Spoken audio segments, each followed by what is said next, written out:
call the meeting to order at 4:05. This is a special meeting to evaluate the plan for our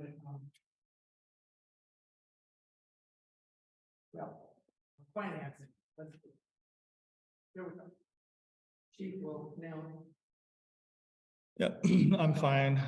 Thanks everybody for coming. Brian, thank you for being here, our legal counsel, and Jim Nelson from Davidson and Company, the bond issuer.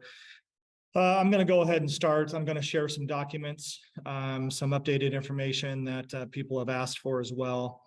And so I'm going to start out with sharing, just to remind everybody, these meetings are to discuss the potential of a levy and or bond issue or a combination of the two. And we've had, I don't know how many meetings we've had now, 4 meetings at this point that have been special meetings governing this. And we may have to end up setting some dates and having some more special meetings in the latter part of June to come up with a decision that is beneficial to the district and to the community to continue emergency services with the fire district. So the first document that I'm going to share with you is I added some information to this document. I was asked to add information regarding a $300,000 home and also the 55 and 60 cent levies. So this is the sheet that you guys should have up in front of you right now.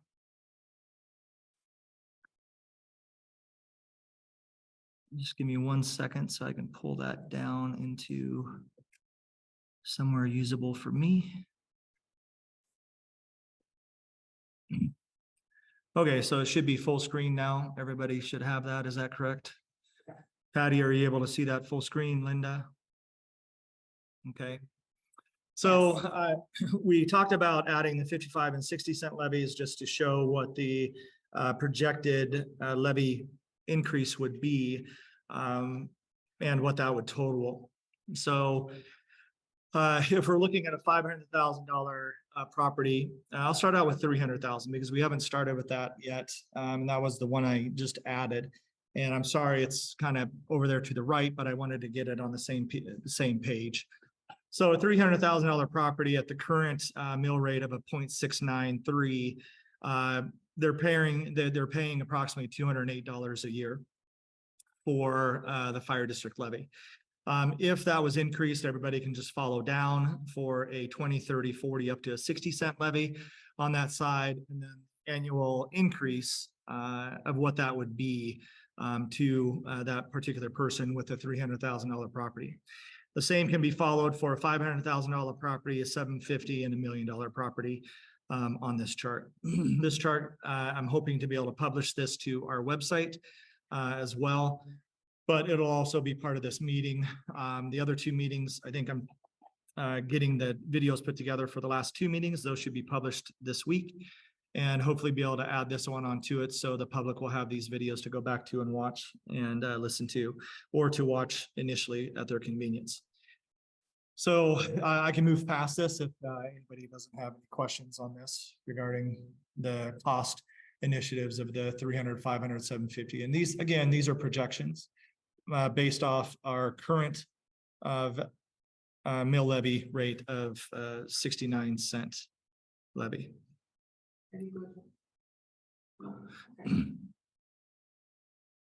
Okay, on the second table, this is the approximate funds that the revenue we would create depending on the amount of levy that would be taken.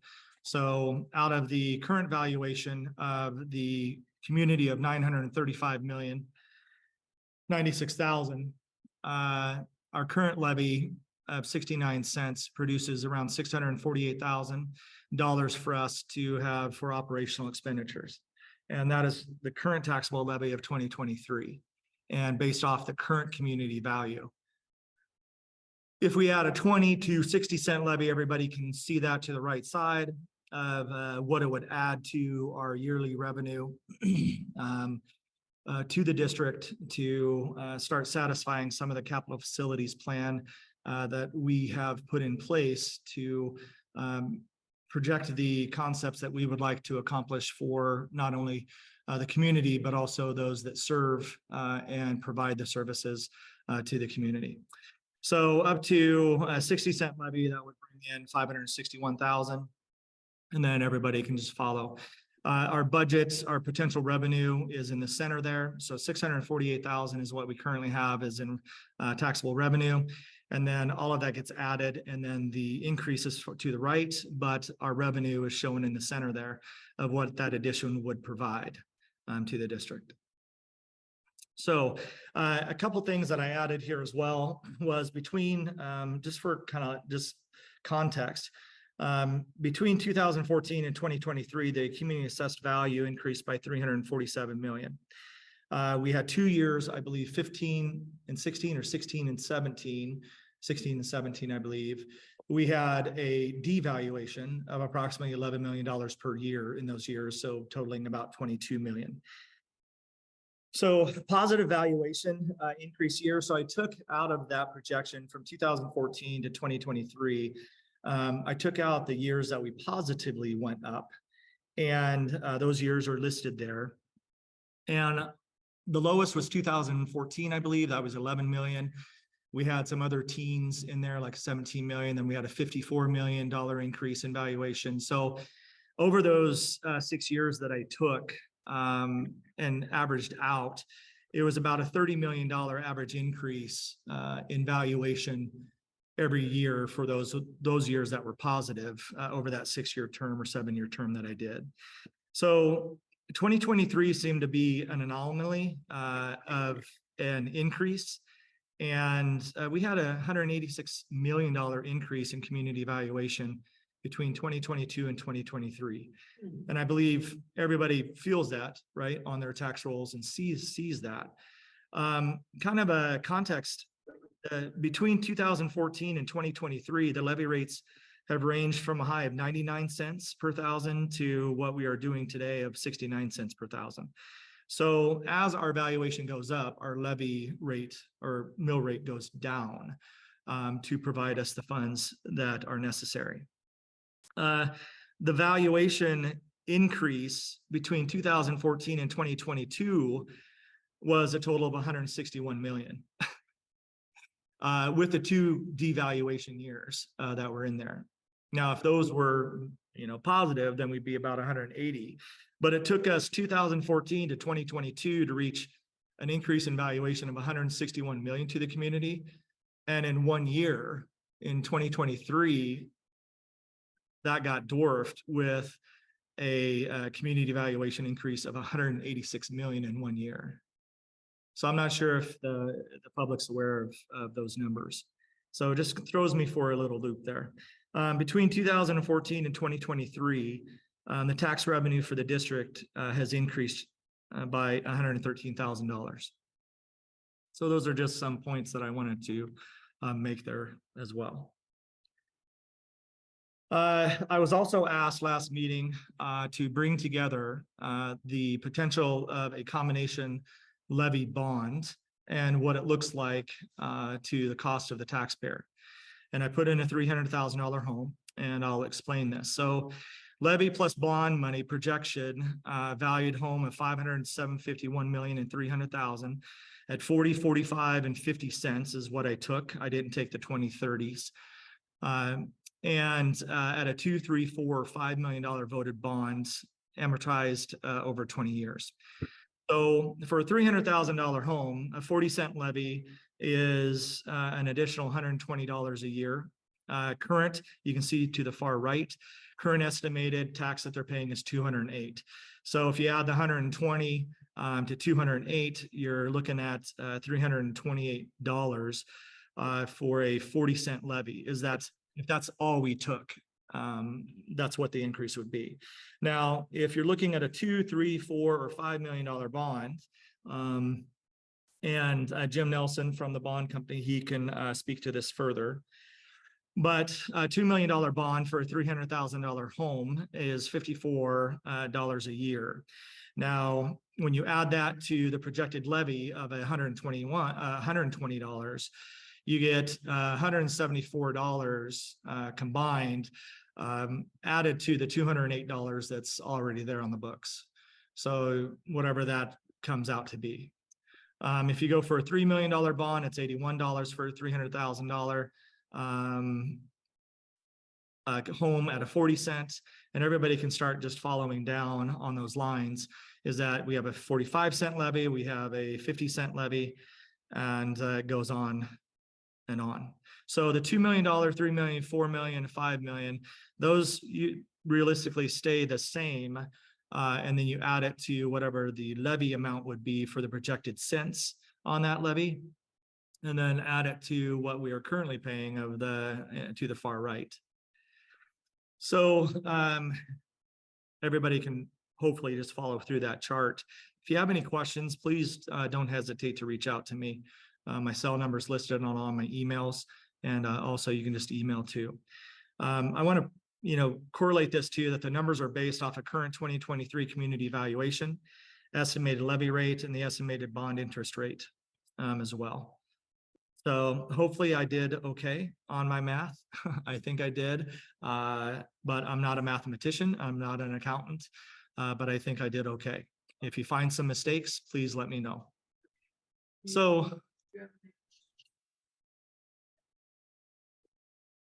okay, so that's the chart showing what a levy would be plus what the current tax rate is. So if I go back and I use a $500,000 home, for example, the current rate on the far side is $346 a year that they're paying at our current levy rate. And then if we added a 40, 45 cent or 50 cent levy rate, the cost of that plus the bond underneath the 2, 3, 4, 5 million area gives you that total of what you would have to add to the 346 of that $500,000 home. So is that pretty easily followable? Following? Okay. Okay. So does anybody have any questions regarding the charts that I'm currently showing?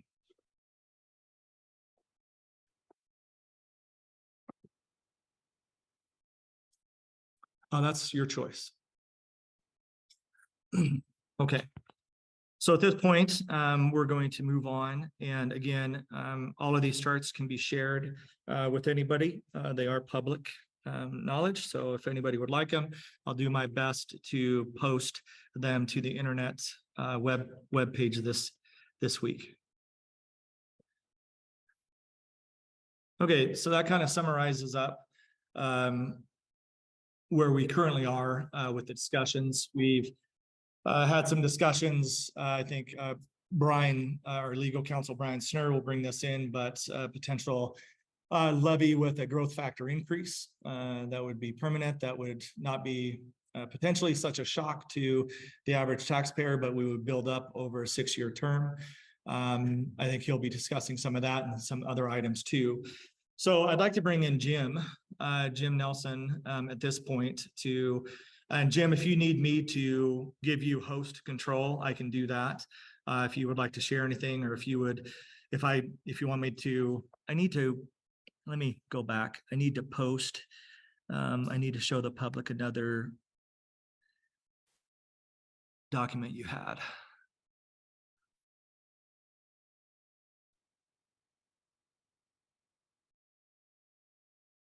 Can you hear me? Yep, I can hear you. So first off, I have to commend Christopher on all his hard work. He calls me even on the weekends. Yesterday, we chatted in between mowing the lawn. And so he does his homework very well.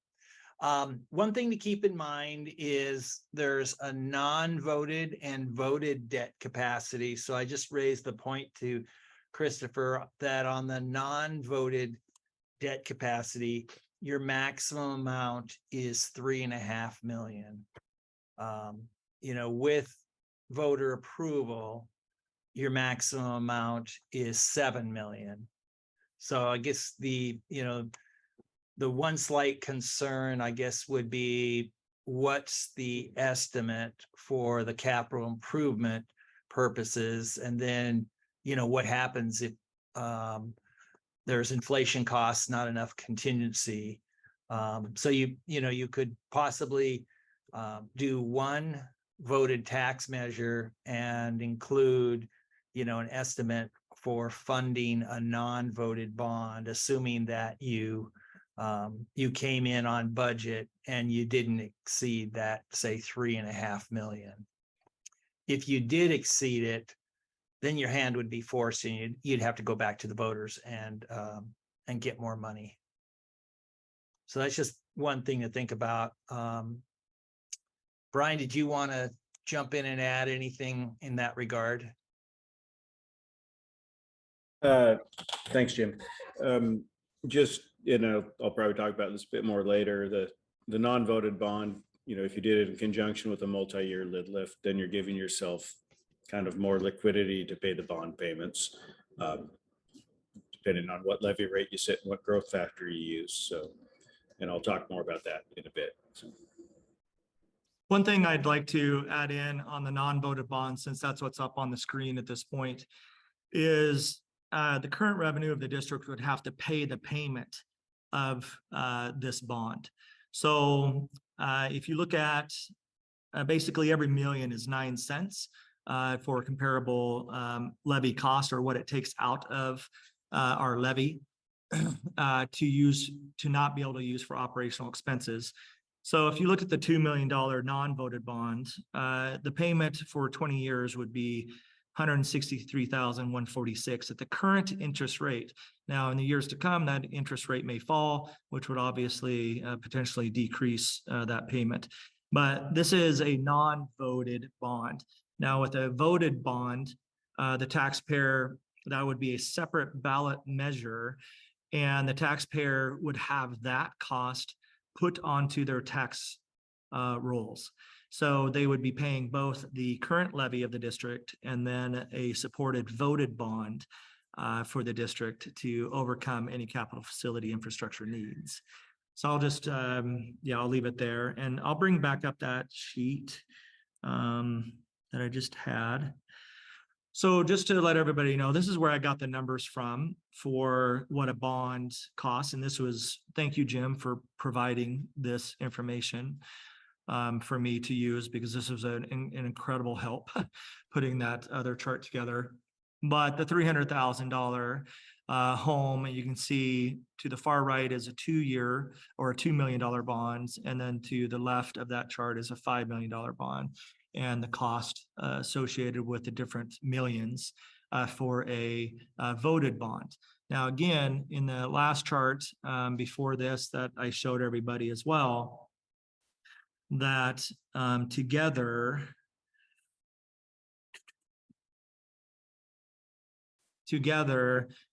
is what this chart shows.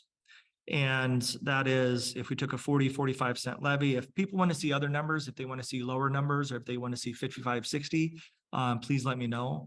But off that chart that I just showed you, that's where I got the $54, $81, and $108, and then $135, and on down this chart. That's just to make sure everybody understands that. Okay, sorry, Jim, go ahead.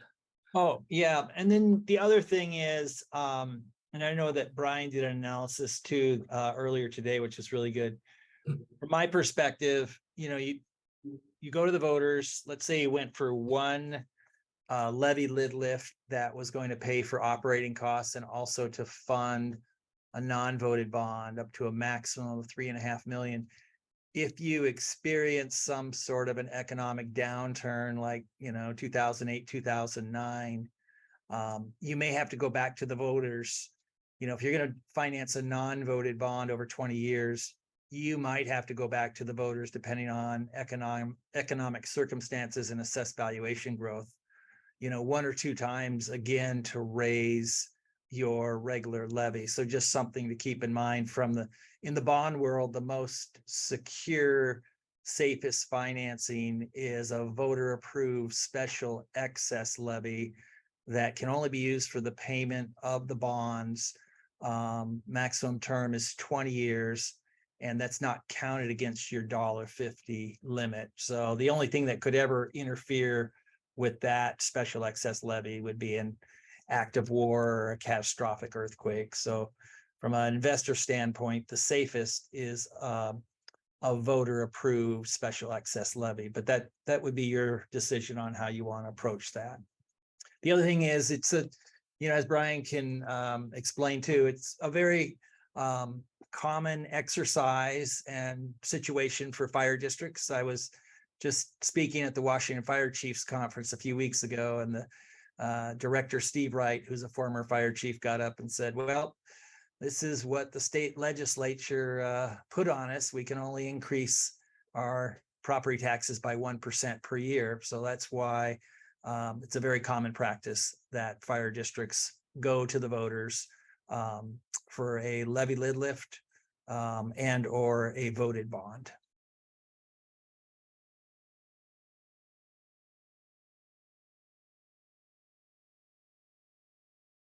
Guess any questions from anyone? I think I'll add into that, Jim, that if we went just for a bond, right now we're spending our operational funds. We are basically a zero sum when it comes to our budget. We had $11,000, I'll remind everybody, last year, and Patty can confirm that again, but I believe the numbers we've had in the past where we were able to put around $11,000 and change into capital reserves from our expenditures last year.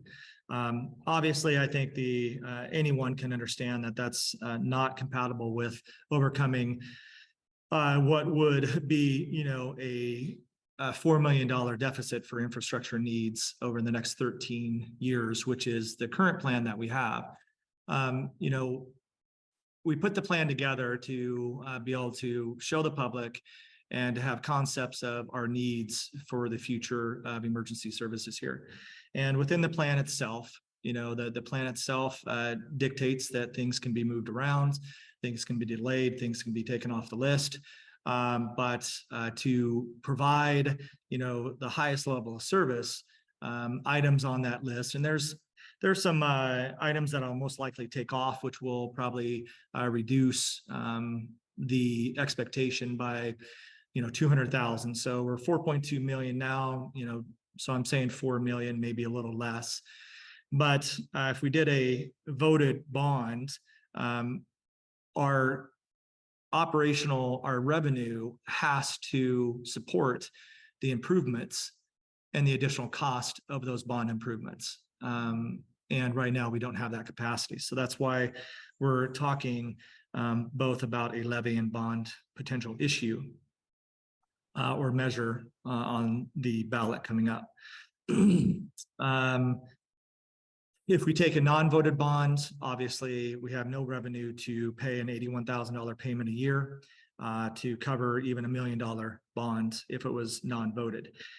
Now, taking a voted bond, the community is very supportive, but putting that on a ballot measure, there's no guarantee that we would ever get a voted bond from the public. And that's a risk as well. So, my vision, my view of this is that, a levy can be taken at enough sense that we're able to plan for a voted bond, but also the contingency that a voted bond would not be passed, and also have the capacity to save within that new levy enough funds to start completing some of our infrastructure needs over the years. Now, obviously, that's going to extend out what we have in our current facility plan for improvements and for replacements and everything else. There was a great suggestion that it seems, fire suppression is extremely important. I kind of hold both as an importance because we never know what the call is going to be. But maybe move some medical infrastructure items up for quicker replacement, like the ambulance, if I'm unsuccessful to get an ambulance grant that I currently have in, maybe move that up versus where it is currently on the plan. To provide a more stable transport fleet for the district and for the community. So all of those things I'm willing to look at and bring to the commissioners and have those discussions. But we have to have a heavy enough levy in order to plan for the potential of never getting a voted bond. Because what is the electoral going to be in 6 years if that's when we choose to do a voted bond? What will the economic climate be for everybody to do a voted bond? And then if we are unable to get a voted bond through those amount of years, what have we been able to satisfy through a new levy on the capital infrastructure list and overcome anything else that came up over those years, including hiring most likely personnel within the district is going to be a major operational endeavor for us, and potentially have to support a non-voted $1 million bond to finish our infrastructure needs, if so be. And again, that payment would have to come out of the current revenue at that time. So, Jim, do you have anything else to add? I think that covers it for me. Happy to answer any questions. Okay, if nobody has any questions now, we'll definitely open it up. The commissioners would like to open it up to questions at the end for Jim and or Brian. So Brian, I'll turn it over to you. All right, thank you. Good afternoon, everybody.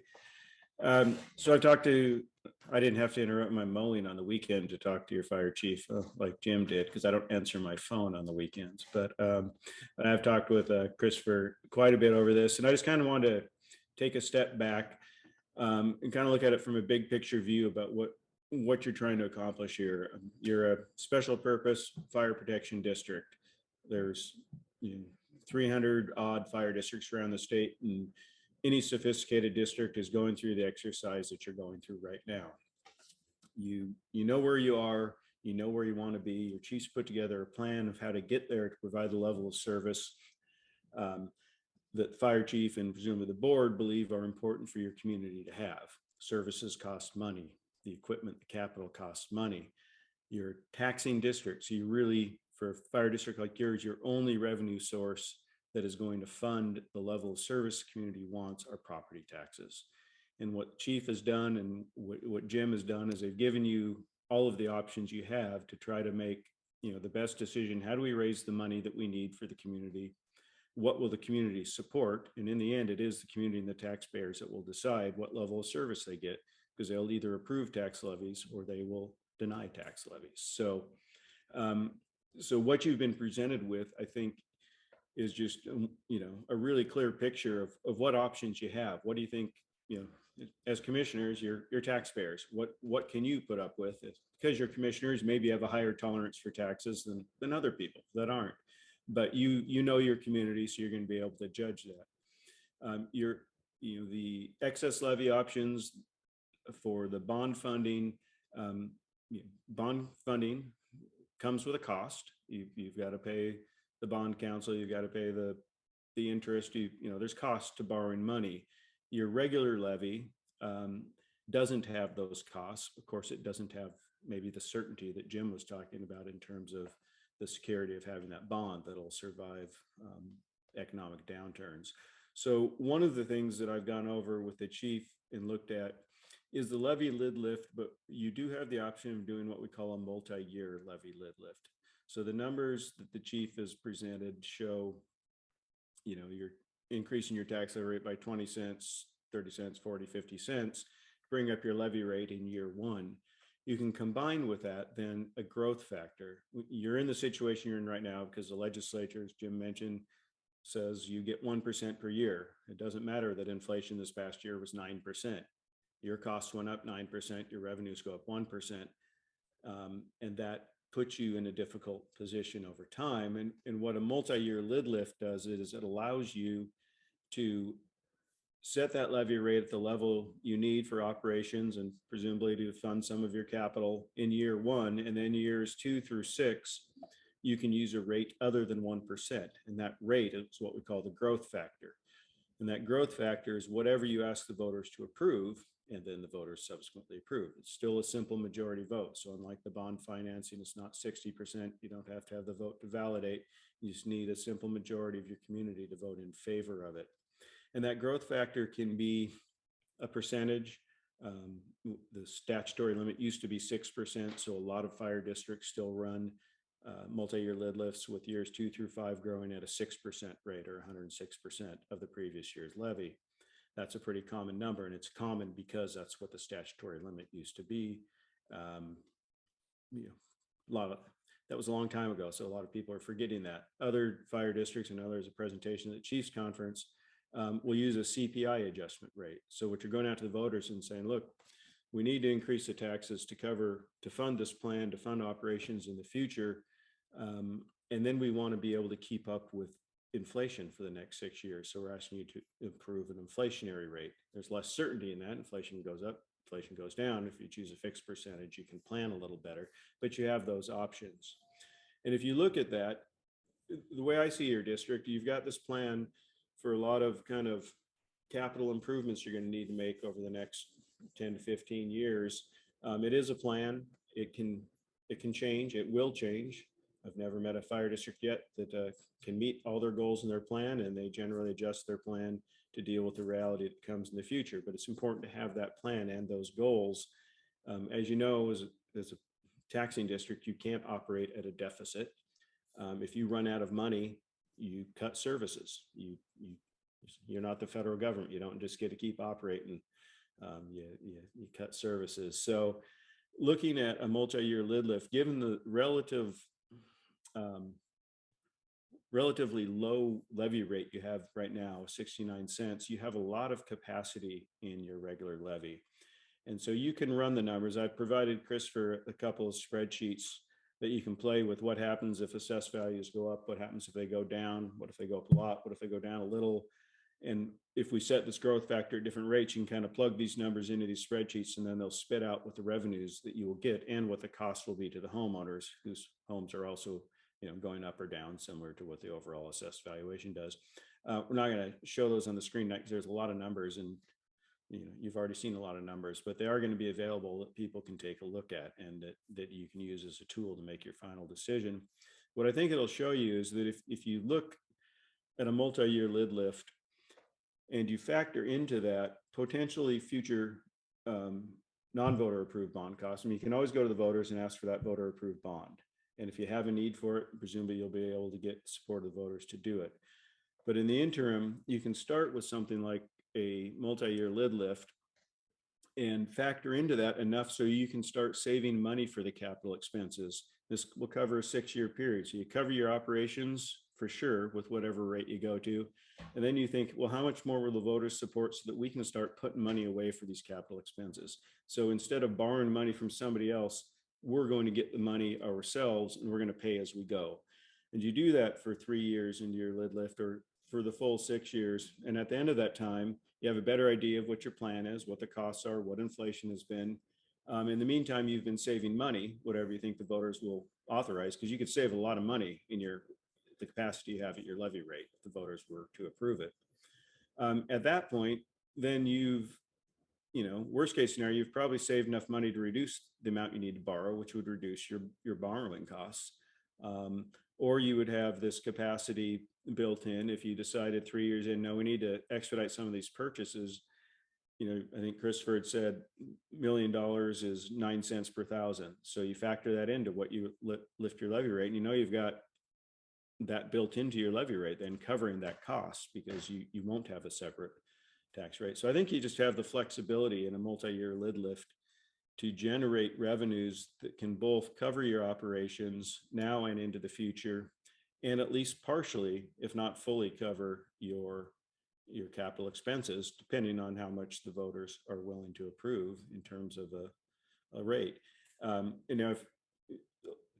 Word of warning there. If you went from 69 cents to $1.50 and your voters were, yes, we want to be taxed to pay for our services, once you hit that $1.50, you lose all this flexibility in this wonderful world I'm talking about. Once you hit that $1.50, you can't go above it. So But where you're at, I mean, if you raised your tax levy rate 40 cents and had a 6% growth factor, you wouldn't, unless there was a really big recession and property values tanked, you wouldn't ever hit your $1.50. So you would be able to continue funding it. And I think when Chris has a chance to kind of go through and share some of those spreadsheets, any one of you can just look at the numbers, plug them in and see how it all works. But that's kind of my big picture view. I think you certainly have the option to go out for the bond funding. And I think it's a great tool when you need it and if you need it. But from my perspective, I think if you look more at your regular tax levy right now, you've got the flexibility there to address a lot of your needs. So stop yakking and answer any questions that there might be. Or Christopher can jump in and say, that's not what I wanted you to say, Brian. No, but I do appreciate Jim answering his phone while he was mowing. So over the weekend. I guess a couple things, and then I'll open it up. Going to the public, does any of the public members here have any questions that they would like to ask Jim or Brian at this point? Patty, would you like to say some things on the finance side? I do not have anything to add at this time, Chief. Thank you. Okay, all right. I'd like to just give some points here. Is just some things that have come up in conversation with a number of people, and I truly appreciate the ideas, the concepts that people are providing, that we can look at, that we can consider, because there's a number of ways to approach this, but we have to come up with a solution that will solidify our services and help us as the years tick away overcome our infrastructure necessities. And that includes operational expenses and personnel and everything else. We may find ourselves in the future having to hire a full-time, person, depending on where the volunteerism goes to, how many volunteers, I have within the community right now. We have 6, and 2 of those, which includes myself, are trained as firefighters. So one thing I want to point out is some agencies, especially in the county, are able to shift expenses to other agencies. And so what do I mean by that? Is that, we cannot shift our expense of protecting our community on mutual aid companies as other county districts can. I'll use Ferndale as an example in North Whatcom, that if Ferndale is out of resources, North Whatcom is available, they'll come in and run calls in Ferndale, and vice versa. That is not effective or efficient for this community. A cardiac arrest cannot wait 45 minutes for a unit to come up from the county. So our operational build is slightly different in a number of ways than what Ferndale or North Whatcom, Bellingham, because Bellingham has mutual aid with other organizations as well, are able to accomplish. And that cuts down some expectation or calculations that you have to do, saying, on average, we have this many mutual aids. Well, if we had to provide that service ourselves, it would cost us X amount of money, right? To do that, we would have to increase our apparatuses, we'd have to increase our personnel and everything else to overcome the mutual aid that they're benefiting from. We don't have that benefit here. So, emergency services, I mean, we are a buffer to the unexpected for a community. We not only protect, the taxpayers who are on the tax rolls of this community, but we also protect everyone that comes here and visits this community. Every single car that comes through that border, we are responsible for, whether it becomes a fire incident or a medical emergency for those individuals. And every organization deals with that. I mean, every visitor that follows through this county is protected by the agency that they're traveling through at the time. So again, I'll go back to that, but we don't have efficient mutual aid as most everywhere else along the I-5 corridor does. Reality changes. And, 5 minutes from now, my reality may change. I hope not, but my reality changes, and so does the district's. And we don't know. We are doing the best job we can, along with other people that have shared calculations with me, to try to project what costs will be and where our money will be spent and how it'll be utilized. But those are just that. They're the best subjectivity that we can have with the information that we currently are allowed to make those calculations. There are some people that are, negative against any type of increase or services. You know, a lot of people, they don't think about 911 until it's their day and they have to call and they have to utilize the services, and you hope that the services arrive and they're fully capable. And they're able to help mitigate your medical emergency or fire emergency and make things better. So some people want the maximum level of service possible with no expectation of investment, though. And, we can't continue down the road that we're doing because our money has come to an end on the current levy. And Jim mentioned earlier that there's a possibility that in 20 years, we have a bond payment for 20 years, but if it's a non-voted bond, which obviously is not the route to go, but it has to be on the table because if a voted bond would never pass and we still needed to dive into infrastructure needs and we didn't have the funds yet saved, then a non-voted bond may be an option that we have to go with. I think the investment's important. Emergency services are here just like your homeowner's insurance is, but it does come with a cost. And we have to be able to provide not only for the things that we are able to visualize and expect, but also for the unexpected. We didn't have a global pandemic in our capital facilities plan, but we had to deal with it. And at this time, we're getting reimbursed close to $100,000 from either the feds, with like $30,000, and then from the county has decided to reimburse COVID expenditures, which is around $61,000 for this district. But Bellingham's getting, I think, over $1 million of reimbursements, for what they had to go through. And those funds, if you remember, we had to add funds to our operational budget for those years to overcome the COVID needs and the personnel challenges and everything else. So we do the best to try to have that crystal ball and, everybody trying to help and put in it. It's a good thing, not a bad thing. And the respect is having respectful conversations is really key. We're unique to any other district and have to plan differently and envision differently too, to protect within our reality without expectation of help. We won't have help if we have the earthquake. We will be the last on the list, and we'll have to overcome a lot of things. And this district will be in charge of that. So what will the costs be potentially, and what will be the reimbursements for those costs that we have to extend initially to get reimbursed for? Now, some people are shaking their heads and maybe go, well, that's so far stretched that we'll have a cascading event that, that's not even reality. And well, a lot of people are building and preparing for that reality and planning for that reality, and we have to do the same thing.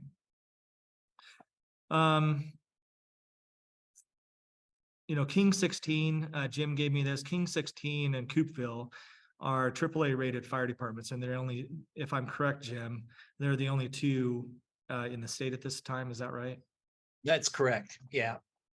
And how do they become AAA rated fire departments? With Central Whidbey Island, Fire and Rescue there in Coopville, Chief Ed Harton, they have a really extensive financial management policy, and they have very large cash reserves. So they're the first fire district in 2017 to achieve the highest rating of AAA. And then for King Fire 16 and Kenmore, also known as North Shore Fire Department, north end of Lake Washington. So higher home values, higher per capita income, really strong cash reserves. So a lot of districts, and Brian can talk about this too, we're seeing more and more mergers. We're seeing mutual aid agreements. I'm working with the Snohomish Fire District right now. They want to move forward on a project, and they can afford it on a non-voted basis because they have what we call transport fees and ground emergency management transport federal reimbursement dollars. So, so it's kind of an apples to oranges comparison if, one were to kind of try and compare Point Roberts Fire District to other districts, because you're essentially on an island and you don't have the benefits. You live in a beautiful area, but there's more costs, so to speak, because you don't have the benefits of other fire districts. Thank you. Go ahead. One comment, I wondered if you might, just off the top of your head. The number of calls that we have per year have gone up exponentially. And I don't know that people always realize that how much more you're putting into managing this community. Well, our call volume has increased. We had 484 calls last year, if I remember correctly. We're on task to have that again this year, if not going over 500 currently. So, and that comes with costs. I mean, I just paid $5.20 for regular gas at our Shell station, and we don't have the luxury to go to a gas station down in the county, which is, I mean, the Lummi Nation has the cheapest gas in the county, I believe. But we can't drive our engines down to Blaine for 50 cents less to fill up our engine and then drive it back. We've lost the value of that just off the trip itself, right? So we are dealing with, exorbitantly high diesel prices, here, and, the new ambulances are all going, we're seeing more ambulances that are bought that are gas now versus diesel because of the cost associated with that. Now, they don't last as long. The engines don't last as long as the diesel engines, and you normally have to refurbish or go new sooner than later with gas ambulances. District 7 right now is replacing its newest medic unit because its engine is not working anymore. So I don't want to say it blew up because it didn't actually blow up, but it is no longer working. So one thing I've gotten questions about too is that, it's difficult for me to answer how much reserve capacity do we need to plan for the unexpected. And obviously, conservatively, 6 months of reserve capacity is a good place to start. But when you're dealing with the emergency services, do we need to be 8 months? Do we need to be 9 months of reserve capacity?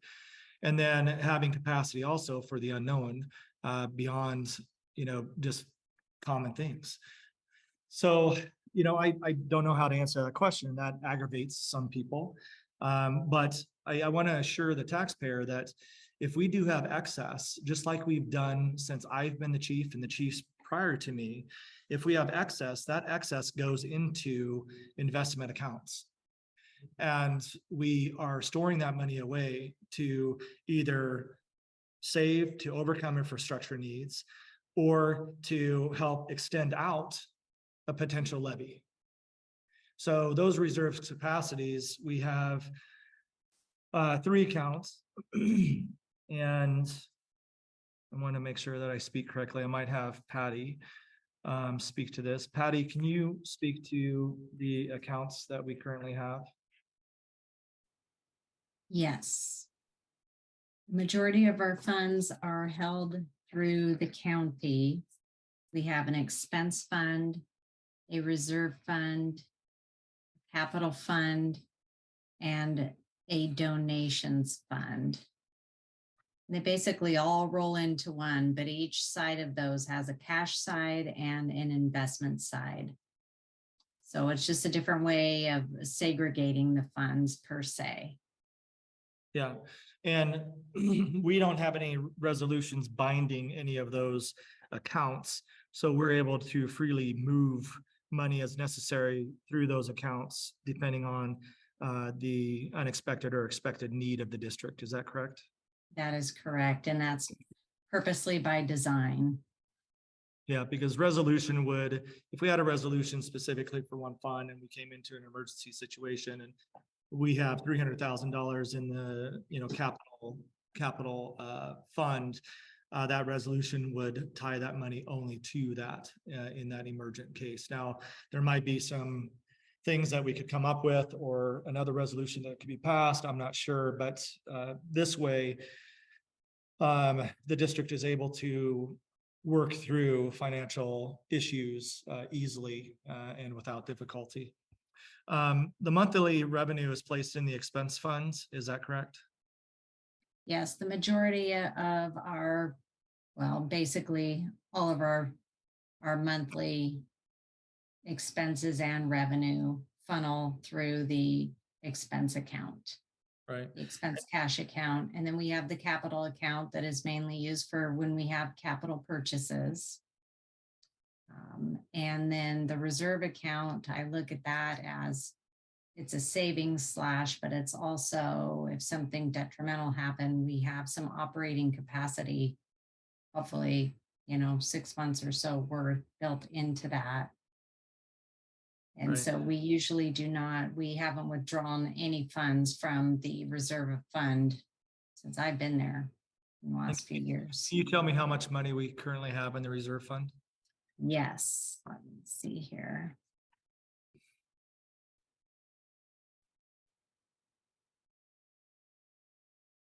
Well, currently in the reserve fund, we have $285,078.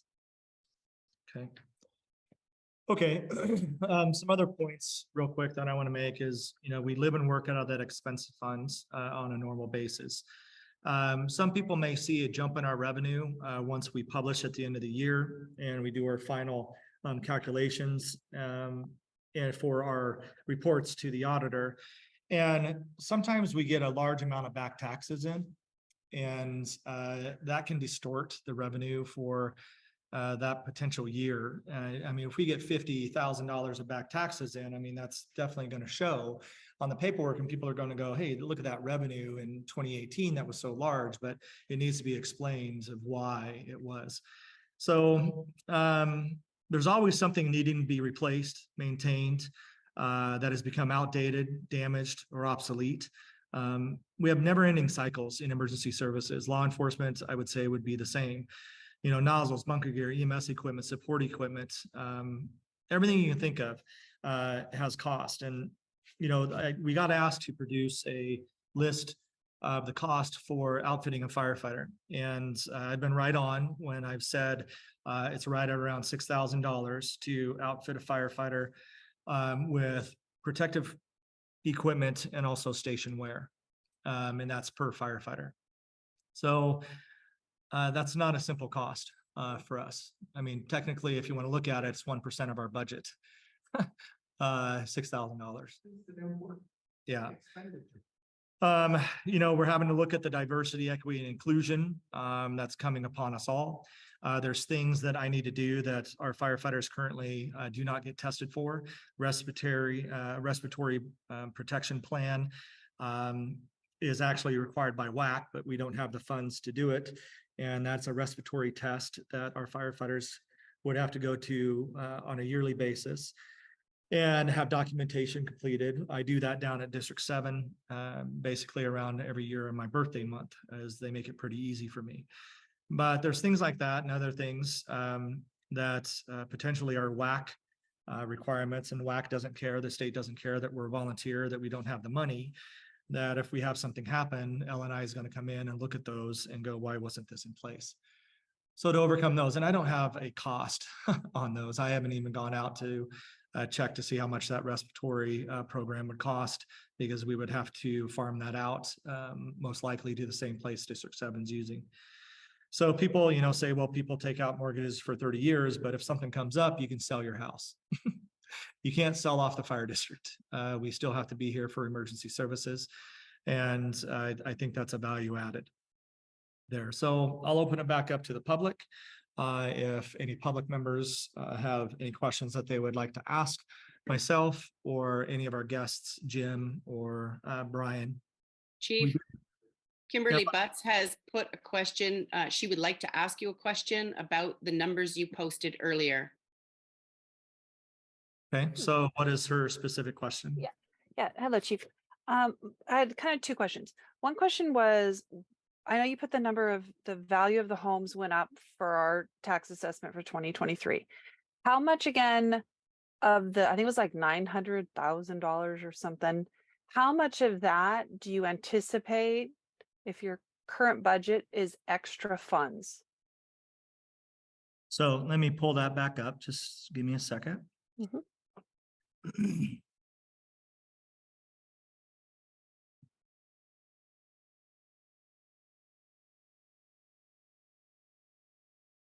So this is that list. So if we, Yes. depending on the levy that would be taken, these are Mhm. these are the additional funds that would be supported by that. So this is what our revenue would go to at that point. Now, understand we have $4 million worth of projects, and that doesn't include, I mean, it's tough to think of everything, and I don't want to be held to that. I'm doing the best that I possibly can, speaking to other fire chiefs, coming up with a list of operational expenditures that they have to deal with on a regular basis that I haven't thought of. And we have $4 million. So let's say we take a 45-cent levy. That'll bring in an additional $420,000 a year into our revenue, which it would take our taxable revenue to $1,069,000.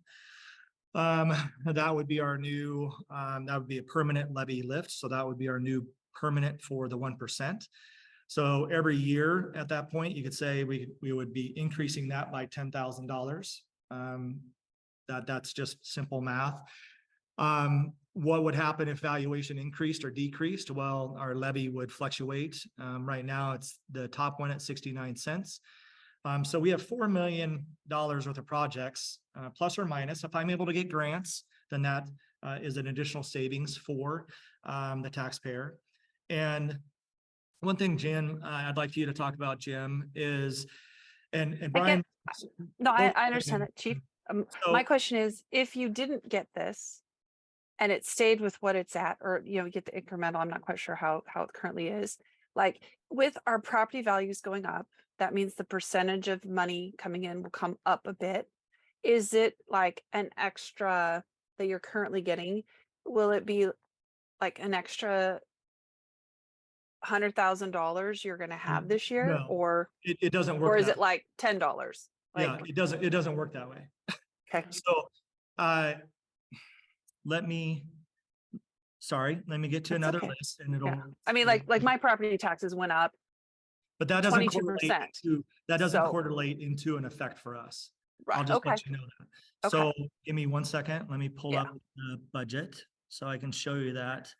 So you're collecting 648,000 this year with Right. no levy lid lift. That can only go up by 1% of 648,000. Right. So everybody thinks it correlates to Right. how much their property value Okay. goes, which it does not at all. Yeah, that's $6,480. If we were able to take 1%. So here's the list. So this year is 648, right? Thousand. Yes. Last year was this was our operation budget. So it went up by what, 14, technically our revenue went up by 14 grand. Right. Right. But our mill rate went from 85 cents to 69 cents. Because whenever property value goes up, our mill rate goes down. And that's the problem with the erosion of the levy, is that we keep climbing higher with property value, but our mill rate keeps dropping. And then operational costs and inflation and everything passes that current levy. Okay, this graphic is the one that makes sense. This one people will understand. Because you need to make 300,000 a year to put aside for 14 years to get your 4.2 million. If we pay as a go, that is correct. Yeah. And Yeah. Okay. That is correct. So hopefully, if we did a 45-cent levy and got that 420, we would be able to put, 320 of that away a year. And then if we had any additional savings from the operational budget, obviously that would go into reserve capacity too.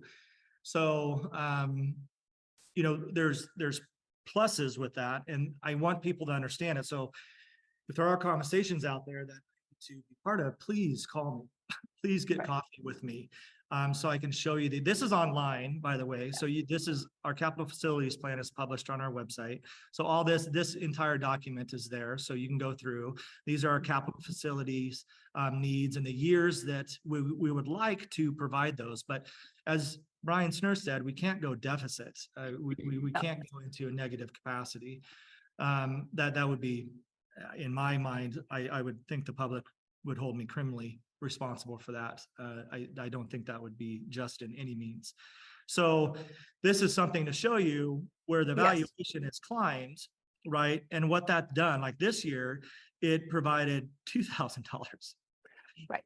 Right? But the Yes. valuation increased, by 12 million, right? And so you can go through this chart and see, okay, these are the two deficit years that we went from 598 to 586. And you can see that our levy rate was 90. Now it dropped, our valuation dropped. So our levy rate had to compound that and go up to 94 to bring in the same amount of money to the district. Does that Right. make sense? Yes, yes. This one makes total sense. Yeah, so, yeah, I wish we'd get $100,000. We wouldn't be maybe having this conversation. If my taxable revenue compounded with the degree that our community valuation goes up. That would be really nice.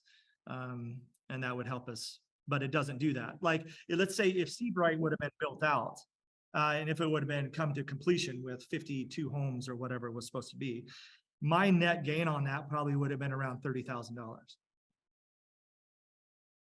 So Yes. it doesn't jump like, oh, they're getting tons of money. Well, as you saw on that chart, it's not that way. We can increase legally by 1%. So next year we have $648,000. Like Jim said, we can increase 1%, but Patty can confirm this. It's never a true 1%. What was it last year, Patty, for that? Like, Yeah, let me check 1 moment. it was like a 0.9, or it wasn't a true 1%. The year before that, or that year, the county cut it in half. Actually, we got an increase of around $3,000 for our 1%, because there were some calculatory issues at the county level. So we didn't even get a true 1% that year. So let me put it in real time perspective. It cost $6,000 to outfit one of my firefighters with full gear. That's what we can increase our budget a year. Right. Right. Thank you. Yeah, thanks for the question. Thank you. Chief, for 2023, it was 0.94702, which we call 1%. Right. Right. And the previous year, 0.62118.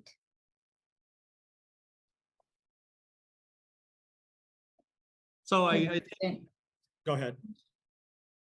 I'm sorry, 1 moment here.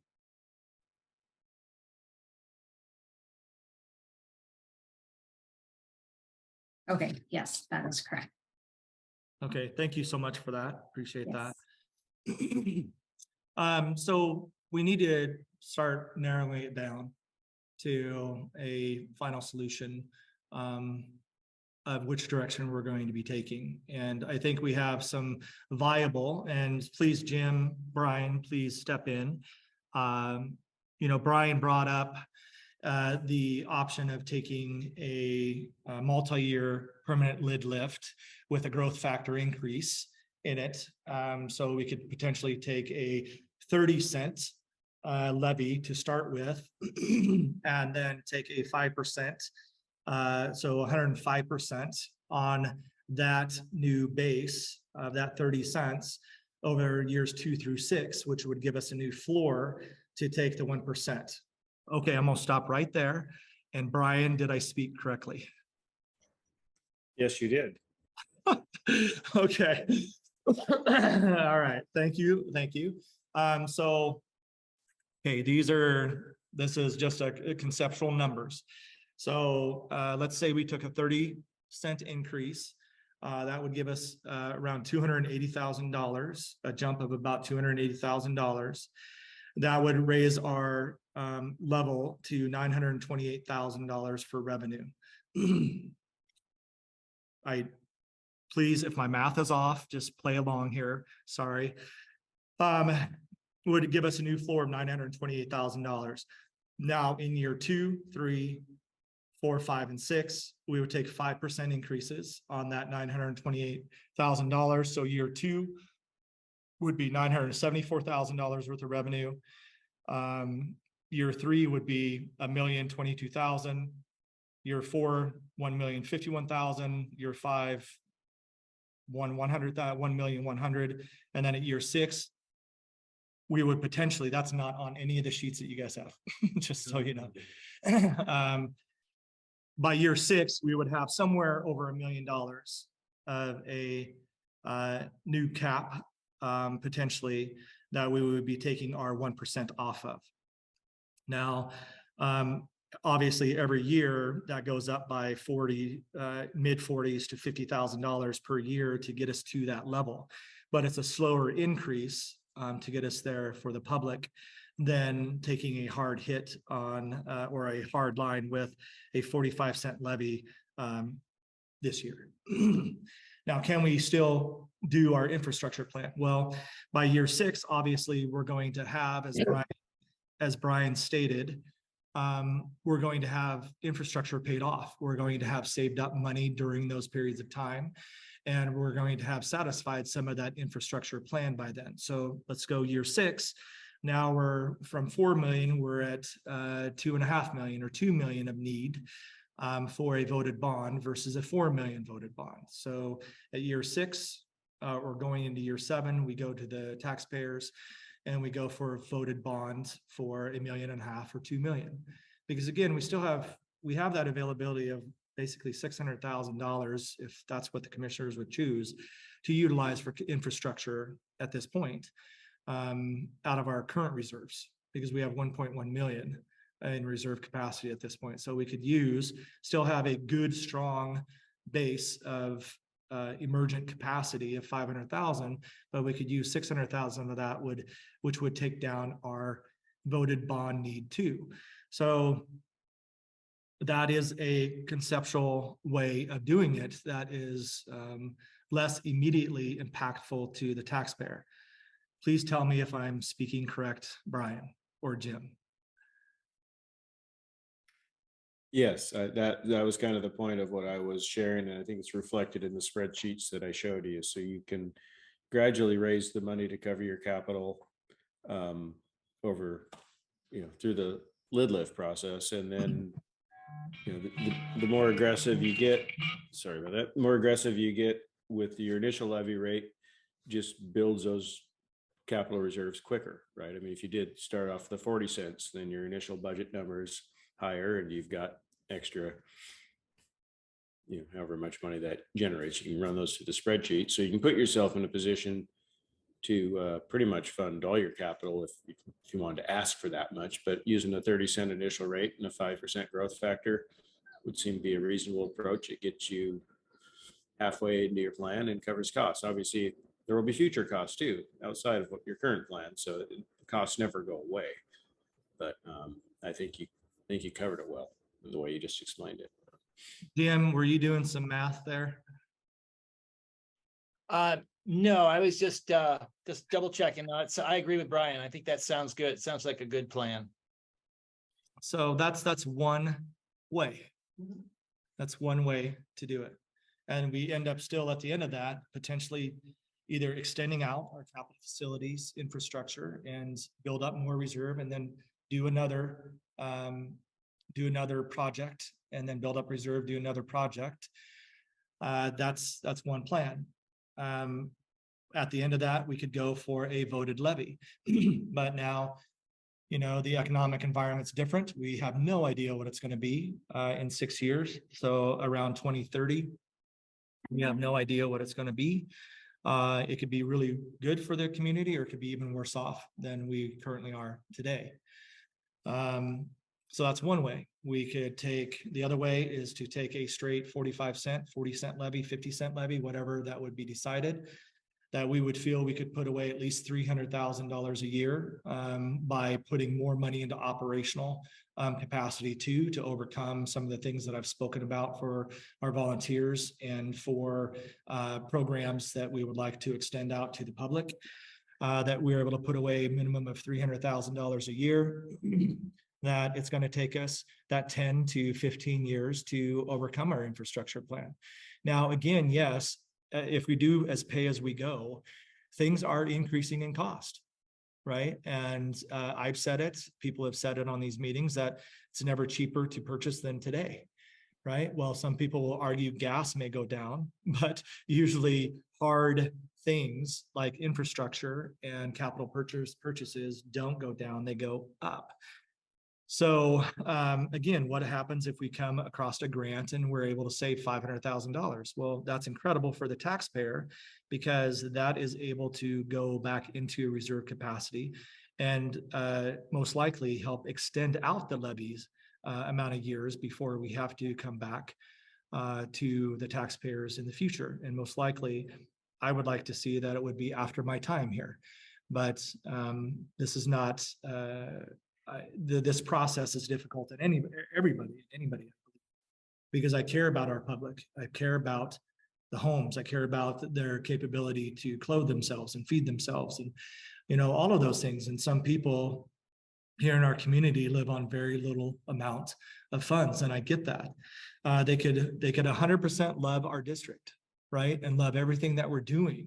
But when it comes down to voting, they have to vote no because they have to choose to pay their electric bill or food on the table. And I respect that. And I need to let everybody know that. I know this is a tough time for everybody, but we also have to have a plan that substantiates the emergency services to your front door.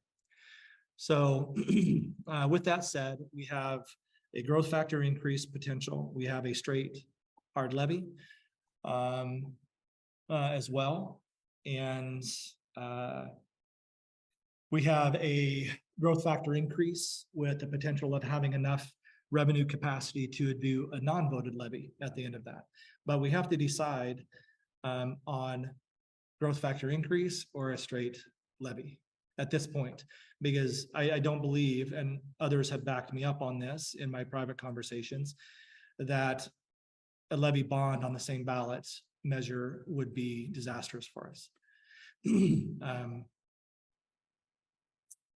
Yeah, I think it would be not a good thing to put both. I think we need to start with a levy would be my direction, and then bring in a bond in the coming years to see what we still have to be completed for services of this district, and see where we're at operationally within the costs, what we've had to do with personnel, and where our day-to-day costs have gone.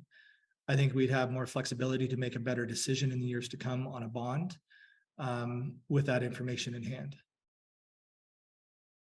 I really thoroughly agree with that.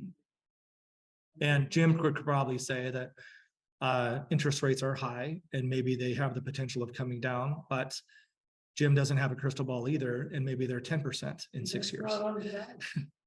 So Jim, I'll let you speak to that if you would like. Yeah, we're anticipating the Federal Reserve will stop their interest rate hikes hopefully by the end of this year, and we'll start to see things settle back down. But who knows, that we in the industry, we kind of got lulled into 20-year money at 2%, and remains to be seen if we'll ever get back to those times. Yeah, go I ahead. like your plan, Christopher, to go for the levy lid lift first, and then, you know, aggressively pursue grants, see what you can get, and then kind of reevaluate things and decide if you want to go for a future bond or not. Hopefully you would get grant monies, and then you know, just save up cash reserves and not have to issue debt. Thanks, Jim. Brian, do you have anything? I think what you have said, what Jim has said, you're I think you're kind of down to looking between just a straight single year levy lid lift or a multi-year levy lid lift. And I think that's just what you think your voters will be more comfortable with. It's obviously a single year permanent lead lift is like a 2-sentence ballot measure. The multi-year, you have to explain what a growth factor is, because most normal people that don't spend their lives thinking about this have no idea what it is. Even after it's been explained, I still get confused by it once in a while. So that's the only negative of the multi-year ones, and they're both simple majority vote. So it doesn't make a difference there. It's just if you think you can explain, the easy explanation for the multi-years, you're trying to keep up with inflation. So I generally will, recommend that approach over the single year if you think your voters will support it, because I think it gives you a little more stability over the next 6 years. And at the end of 6 years, you can run another lid lift. Most fire district clients I have run lid lifts on a regular basis because they have to, because of that 1% limitation. It's not a single decision, and you wouldn't have to necessarily just look at a bond or nothing in 6 years. You could do another lid lift depending on where the levy rates are. So, Right. My desire would be to get into a position to where this could, this levy measure could last the district for another 10 to 15 years or beyond. The current one we have is, went into place in 2011, so technically 12 years. 2010, we didn't have to, at that time, I was part of the district when that levy went into place as well. I was not in the chief's position. I was in an assistant chief's capacity. But, the discussions on infrastructure and everything else, 13 years ago weren't the same as they are today, because our apparatus and our building and everything else are 13 years more in age. So we're at a different spot that we were in back in 2010 with what the levy would need to be able to cover. And the levy needs to be able to cover our future expenditures and operational infrastructure, potentially a non-voted bond. If we needed to go out for a voted bond and that could not pass, then we had to choose a non-voted bond option. And to overcome that, and then anything else that comes up, because there's never a dull day in expenditures. So, Linda, would you like to say anything? Patty, would you like to close out with anything? Pat, Terry? Thank you. I'm good. Patty? I don't have anything to add. Thank you. Bill? All good here. Thank you. It's Terry. Thanks. Thank you, Terry. Bill, do you have anything to add? I'm good, Chief. I'm good, Chief. I'm good. Thanks for the explanation. Thanks for the bond guy, and thanks for the lawyer. I got it. So I thank them for their time as well. And you need to hear from the subject matter experts, and they are the subject matter experts, both Jim and Brian. And that's why they're on today, and they could be invited back in the future. I do believe that we'll have to mull over these options with if it's going to be a bond with a growth factor increase, if that can be explained and understood by our public well enough, and the purpose of that over those years to be successful as a measure, or as in 2010, set a levy rate and have that permanent lift. And then have that money available immediately. We can start putting away more money earlier in that particular example, and then start satisfying our infrastructure needs. But that lift has to be to the point that we envision that future of potentially needing a non-voted bond, because a voted bond is not a guarantee. I would love to have a multimillionaire that would cover a non-voted bond if it didn't pass. Because that's the way, the direction that some people would like us to go. And I completely understand that direction. And I understand the benefit of a voted bond. I truly do, but it's not guaranteed. And the district has to have a plan B and enough current revenue or the ability to go back out to the public to say we need more money to cover a non-voted bond, or to overcome the excess of operational costs and the erosion of that current levy. So I want to thank everybody that came today and for the questions that were asked, and I'll turn it back over to the commissioners to ask any further question. A question before we come to us. I heard a lot from Pat Grubb last time. Does he have anything he wants to? Pat Grubb, do you have any questions for anyone today? No, I don't. Thank you. Okay, thank you for being here today, Pat. Appreciate your time and the conversations that we've had. So if that's it, then I'll let the commissioners take it. No, it's getting much clearer. Thank you very much.